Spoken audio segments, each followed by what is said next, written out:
Orasyon sa pananakit ng likod. O Diyos ng liwanag sa kagalingan, humupa sana ang kirot sa aking likod. Lakas ang papalit sa hapdi at ginhawa ang mananatili. Sa biyaya ng may kapal, ako'y gagaling.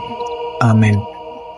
Bigkasin lamang ang mga orasyon na sumusunod ng 3 beses at iihip sa isang basong tubig at inumin.